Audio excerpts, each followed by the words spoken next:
Good afternoon or good morning still. It's 11:05 a.m. We're here for the Board of County Commissioners Appointed Directors meeting for this Tuesday, September 10th, 2024. My name is Ty Mincer, Chair of the Board, Vice Chair Commissioner Wayne Fournier, Commissioner Gary Edwards, Commissioner Emily Klaus, Commissioner Mejia is excused for this session. We're here with appointed directors. We have public virtual attendance available on the Thurston County YouTube channel. We're here till noon, and it's an open forum. I'm going to start with CPED, Ashley Arai, our Interim Director of Community Planning and Economic Development. Great. Well, good morning again. Just a few updates. We are focused on implementation of Senate Bill 5290, which I think came up earlier, and we have reached out to our North County cities to collaborate on implementation items related to that.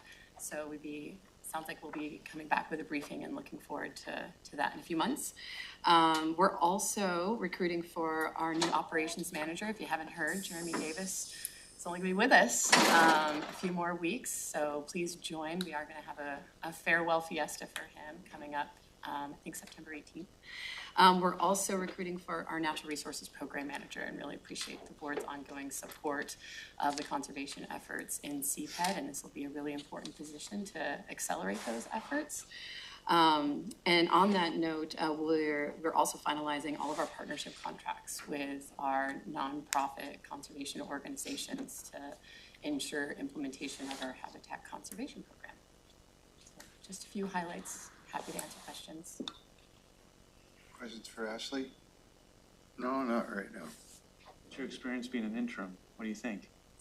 Well, the interim club with Jennifer's fun. Are you enjoying it? Yeah. You just said you're in a club, and I'm like, is that a bad club? Is that a coping club? Special club. Solidarity club. That's good. All right, public defense. Okay, well, good morning, Commissioners. Patrick O'Connor, Director of Public Defense. Highlight a couple things. I'm back before the board on the 30th of this month for the state of the department, so I'll be going over a lot of different topics at that meeting, so I'll keep it kind of high level this morning, but if there's anything you want me to cover on the 30th, feel free to reach out and I'll try to work that in. So right now we're out recruiting successfully, fingers crossed, a couple of vacancies. 3 vacancies. I had 2 lawyers move on to other opportunities, and then a senior attorney move on to another opportunity. So I've been out recruiting for those positions, hopefully close them this week. It's created some challenges, but we've got some good candidates, so hopefully we'll be able to fill those vacancies, priority vacancies. Yeah, really, frankly, I've got a lot to cover at the end of the month. Trends for this year for our office, number of cases we've received. We've continue to trend up, so I'll go over all the data. When we have attorneys move on from our office, it places a lot of strain on staff, and we're trying to work through those things. So happy to answer any questions you have this morning, but those are really kind of the highlights for me. I'm going to be back at the end of the month and go over a whole bunch of topics. So. Get an award from the State Bar Association, didn't you? I did get an award from the State Bar Association. So yeah, it was a privilege to be honored by the Bar Association as a local hero last Friday, nominated by my team, and so it was kind of a special afternoon. As they know, I don't like public recognition at all, so I think they got a kick out of that. But it was an honor. It was really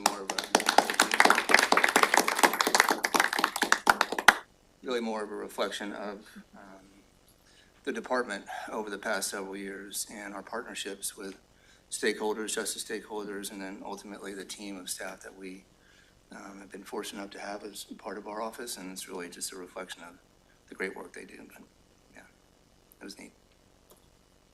No, Patrick is really modest, but unsolicited, unless you put your staff up to it, but I don't think you did. No. His team and several of the judges, what was the event with Seeds for? Pardon? What was the event we were at? The Seeds for? The Seeds for Change. Change event. And not only described the award, but described in detail why Patrick was a wonderful representative of that award. So I think it's just great, Patrick, as a leader, you cultivating and inspiring that amongst your team, so that that they took the initiative to recommends you for that, and according to the judges, very well deserved.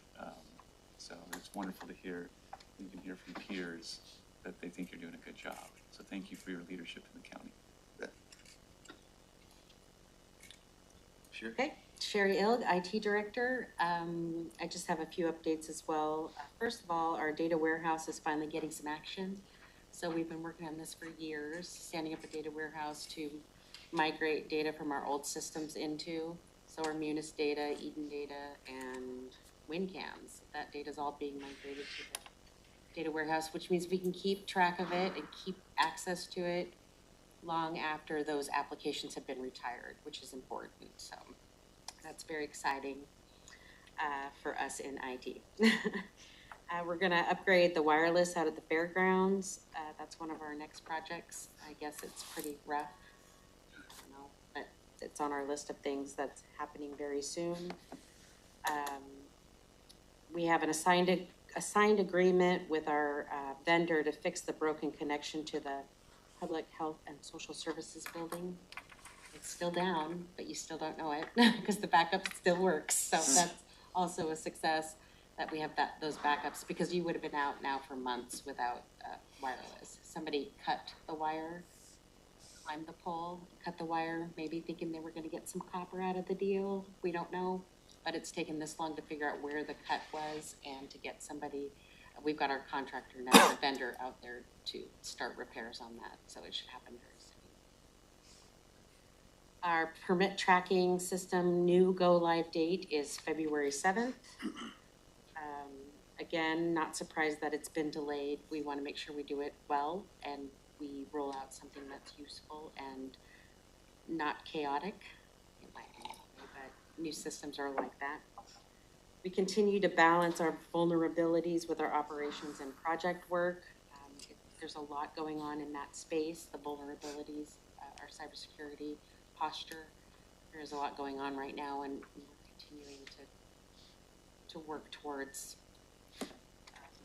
keeping operations up and running while still keeping us safe. That's about it. TC Connect, I don't know if you want an update on that. We continue to, If I can interrupt for a go second. ahead, please. Some of the commissioners asked about it as a follow-up to our last meeting before we went into executive session. So what I communicated was that things are in a sensitive transition point right now, and that we're elevating concerns to our implementation provider, and that there's a high level of leadership looking at this. Is there anything you want to add? No, I mean, we could get detailed about tickets and that kind of stuff. I don't think that's helpful. We are making progress in some areas.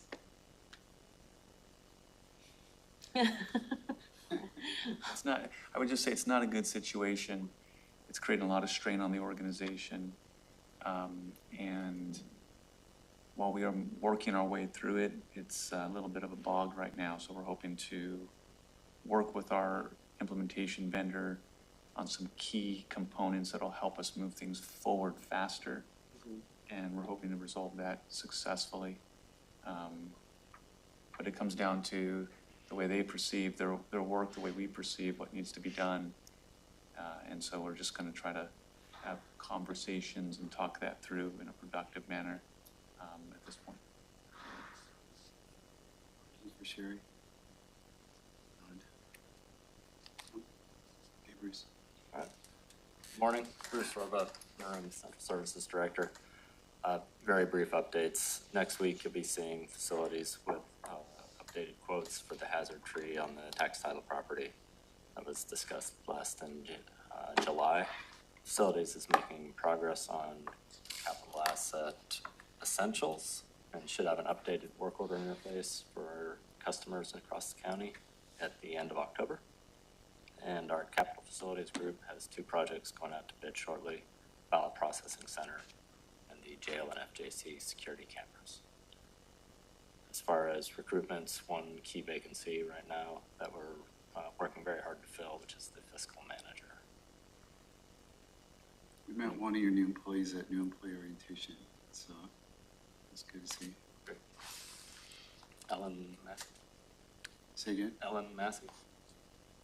Maybe? I don't even- yeah.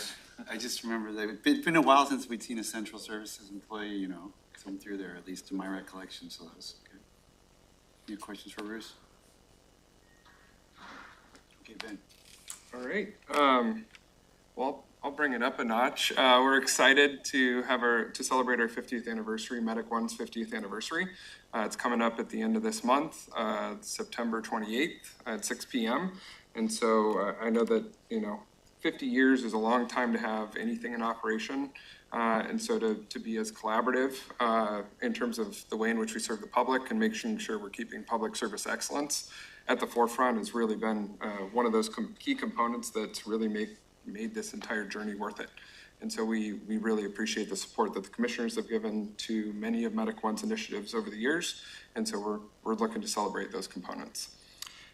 Additionally, I did want to call out that we're meeting. So in April, we did give a briefing to the Board of Health regarding the different protocol initiatives that we have in the field. I did want to report out that we are on time or on target for our initiatives. So when we're talking about Suboxone initiatives in the field, we're looking at coordinating what that looks like to move Suboxone to an EMS component in the field in order to help recovery. We're also looking at BLS Narcan. As well as, or not looking at, we have an approved protocol that's going to be submitted to the state in October for an approved BLS Narcan protocol, as well as leave behind Narcan. And so not only would we have it on our engines and apparatus throughout the county, we would also be able to leave behind in the event it was used on scene and somebody didn't want any further treatment, at least be able to replace their Narcan on our EMS units. And so looking at those initiatives and those timelines that's submitted to the state in October, we hope for approval by January, and then implementation would be April 1st of 2025, the go live, if you will, for protocols. We were notified that the 8th medic unit, our medic units that we have harkened back for a hot second. In October of 2022, we did place an order for 5 medic units to be replaced. We were notified that those units would be arriving coming up August, September of 2024. We'll find ourselves right now in August and September of 2024, and we've just been notified that they're again deferred for another year. Another year. With that component moving forward, we're looking to make sure that we're using units effectively. We're now using frontline units that were intended for 5 years of use, upwards of 7 to 8 years of use. And needing to make sure that we're keeping those functional. They are fully functional, fully operational. We have a fantastic shop that works on our units, but just keeping in mind that, these backlogs are causing extensions to the amount of time we're using vehicles on the road. I think you've heard that a number of different times, but they're continuing to have ripple effects in terms of chassis that are manufactured at Ford. And now the companies that are manufacturing ambulances cannot put a box on a chassis because they have a limited number that are available. And these ripple effects are continuing to kind of promote themselves through at least our timeline and specialty units. For comparison, engines are now having to be ordered 4 to 5 years in advance, which is an astronomical shift from the way we used to do business. Lastly, I'm going to follow it up with EM. The Preparedness Expo is actually going to be held down at the Yelm Community Center this year. It is on, and yes, I am saying this date right, September 28th from 10 a.m. To 1 p.m. You'll notice it's on the same date as our gala, but we just like to do it that way. Kidding. With that, the Preparedness Expo, we encourage everybody to attend. It's a family event, and so there are preparedness stations and events for both youth and adults to make sure that we're making our community more resilient by making it more prepared. And so with that, I'll open it up for any questions. I have a question. You talked about during your initiatives part, a Suboxone EMS initiative. Can Yes. you elaborate on that more? Yeah, absolutely. So in terms of clinics within our area, buprenorphine or the Bupe Clinic and other behavioral health, I would say entities or healthcare entities, they're able to provide Suboxone once you have an appointment or during their office hours or components like that. What we're finding is it may be, and multiple research studies have shown, that it's actually beneficial even more in the EMS environment to have that immediately available at the event of the crisis. And so we're looking to make sure we have that available on our units to be able to have a knowledgeable conversation post-overdose. This would be after Narcan is administered. We're having those conversations, be able to start that process earlier and make sure that we're coordinating with public health. We're working with public health's opioid program manager to be able to tie in, I'd say, a system like Gelada, a case management system, sorry, going into the weeds, case management system that would refer it out to our clinics so that there is immediate follow-up as soon as they're staffed and get these referrals. It would coordinate with street medicine, with Providence, St. Pete's and Providence system. It would coordinate with potentially, all of these are potential, the Behavioral Health Organization. It would potentially coordinate with View Clinic and all these components to help build what we talked about in April, which is a lacking recovery system. That we can respond to it effectively. We have to build out their recovery. That's awesome. So. Yeah, kudos to you and your team and everyone you're coordinating with, public health for sure. That's really cool. If it was mentioned before, I guess I forgot about it because that's really awesome that you're introducing Suboxone at the EMS level. I think that'll make a big difference. And I have to call out the state, they did put it into scope fairly early, so it's been in scope since January. And so a couple of the more urban areas, King, Pierce, Thurston, are looking at these initiatives to really jump on the cutting edge of this. So. Awesome, thank you. So having never attended a Medic One gala before? Yeah. We're in the same boat. Is it, I know. Is it black tie? Is it? That's fair. It is semi-formal. Okay. We're asking for the more formal end of semi-formal, but it's a semi-formal event. Wear your finest yellow suit. Be a bluegrass band or dueling pianos. Is it speed like? We'll have a speakers, program. It'll be a dinner, a program, and then a social. The rest of the time will be to be able to socialize. We'll have those that were original medics and EMTs in the system that provided service to our community in the inception in 1974 all the way up through our current providers. So, Have you got, from 74, you've got folks yes. coming? Yep. Still a few left. Still a few of us around. Yeah, absolutely. Jennifer. Thank you. Just one item. Large project, Marvin Road upgrade from 22nd Avenue to Union Mills kicked off on Monday. So I was just driving down this morning and saw some what we call clearing and grubbing. So they're removing some trees adjacent to the right-of-way. That will be a significant project for the county. Just started today. Oh, Monday, I should say. Construction piece of it. So there will be some delays that happen. Construction will go on through summer of 2025. I just drove by that today too. Did you? Yeah. And I don't have anything else unless the board has Works questions. questions? No? Okay. Jen Freiheit, Interim Director of Public Health and Social Services. Thank you for having me.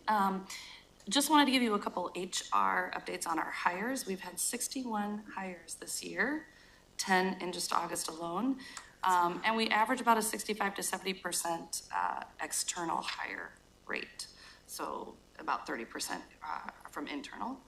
And so that's been a heavy lift, and that was from the biennium budget largely, so thank you for all of that. Lots of new onboarding, working on a workforce development plan as we bring this many into the public health sphere. So that is happening. Another program that just launched yesterday was our expedited partner therapy. This was something that was talked about at the Board of Health. It is where those who are infected with chlamydia or gonorrhea can get medicines for their partners without necessarily having to be seen by a provider. So it's a great program, reduces barriers, and can get that medicine out. So we're excited that we launched that yesterday. Our Overdose Awareness Day on Friday was excellent, well attended, so that was a good win.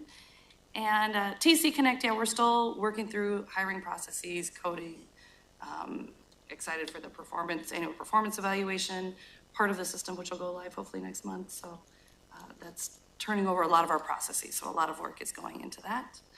We have the Board of Health tonight, And that's about it.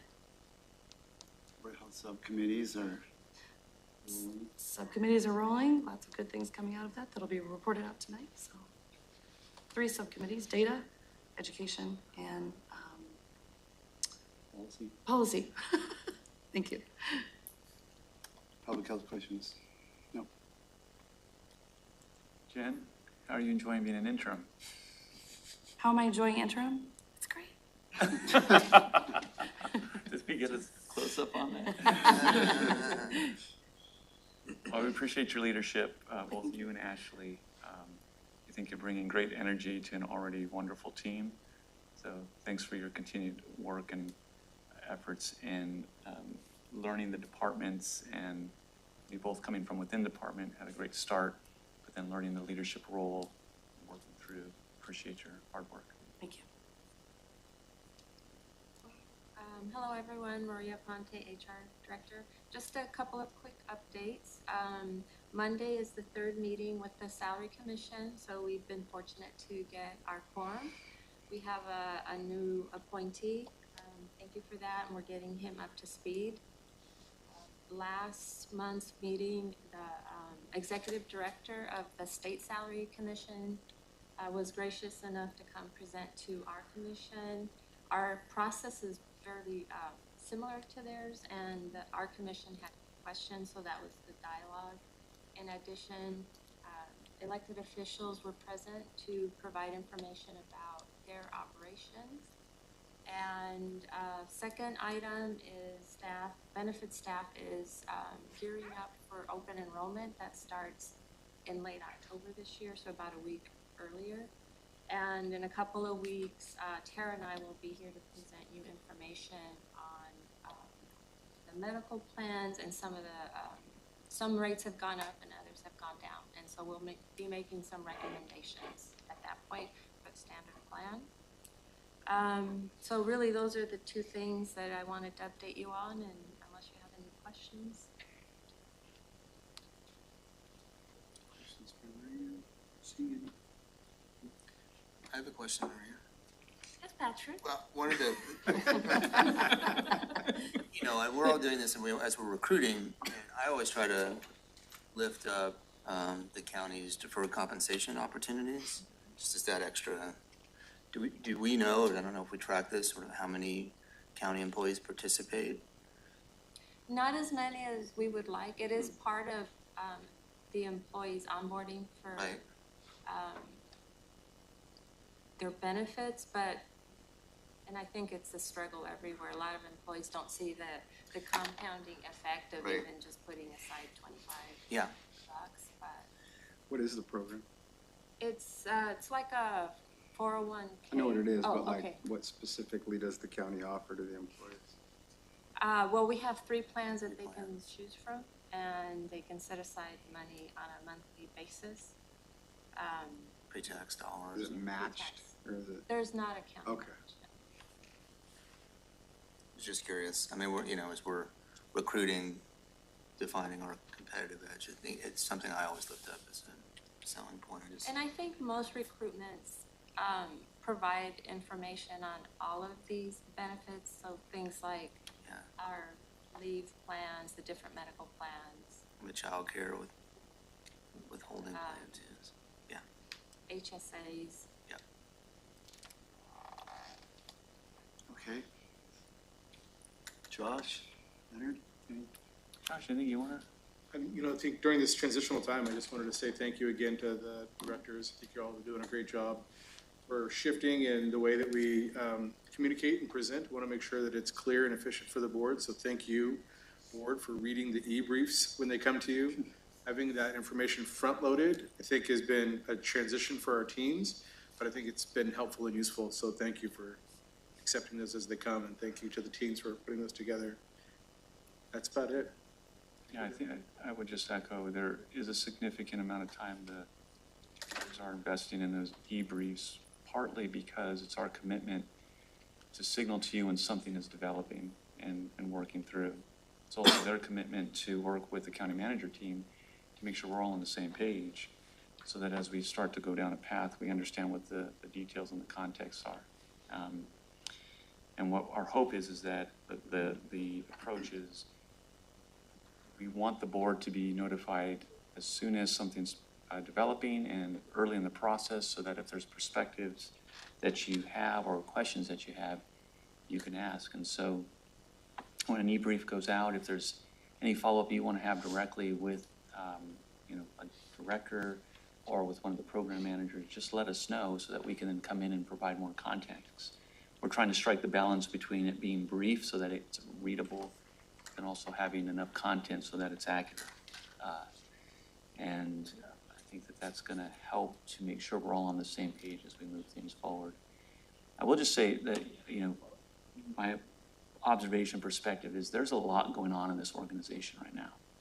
And with the, having two interims at the table, Summer, who's an interim, would be here, but she's off sick today.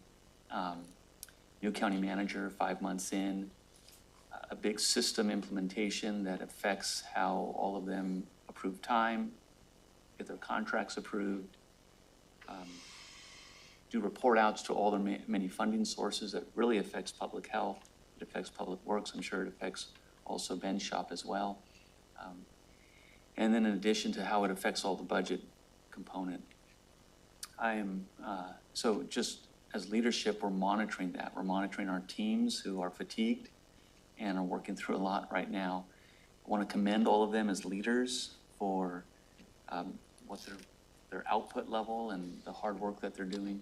And in this environment, we're striving to develop process and a firm foundation in how we do business, things that are verbally communicated and not in writing, putting standard operating procedures together, or coming back to the board as you've requested, especially in the area of human resources, new policies that outline what type of organization we're going to be in the future. And so that when I highlight Jen's work, she's undergoing a code of conduct for her staff right now. And it's no small feat, having done and run all the traps with HR and our legal team and the unions, and then working with her executive team. These are huge organizational changes that when you go from not having anything to putting something in place, it's an added component to what they do day in and day out. And what I would say is the day in and day out of what they do is busy right now. There's just a lot of irons in the fire. So I think you would probably join with me, commissioners, in commending our leadership team, even the ones that are not here, for their hard work, and thanking them as they hang through what are transitional growing pains and changes that take place. But I appreciate their voice and their commitment to that leadership, because I really do believe that the best days of Thurston County are ahead of us. It's just going to take work for us to structure that so that organizationally we're prepared to seize the opportunities that are ahead of us at a community level. And on that, any folks want to comment or speak to that? Not that you have to, but. We're all afraid to say anything. We don't want to talk about TC Connect, so moving forward. Thank you. TC Connect is a major frustration right now. So, we're working that through. I think in context, I'll provide a little bit of context for at least the impact for Medic One. We are passed through for the EMS levy. And so when you look at the levy dollars that are coming through Medic One's budget, 85% of those are issued out in contracts, payments, service payments to all 12 of our fire district and agencies. And so when you're looking at the pass-through of millions of dollars to make sure that those agencies are being paid, we were able to catch up in mid-August. We're learning a new system. And it's been, I think, a little stressful. You've heard this over and over again. It's been a little stressful to be able to manage that budget 2 months after implementation and make sure that we're accounting for everything that we need to account for, which we are. But then it's also, where does it come out?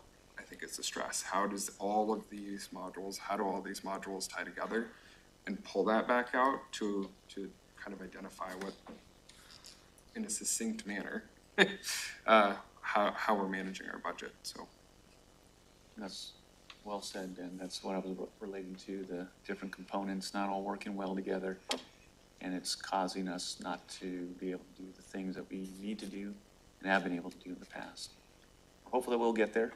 it's not doom and gloom completely, but the sky's pretty dark right now, so we're looking for a horizon somewhere.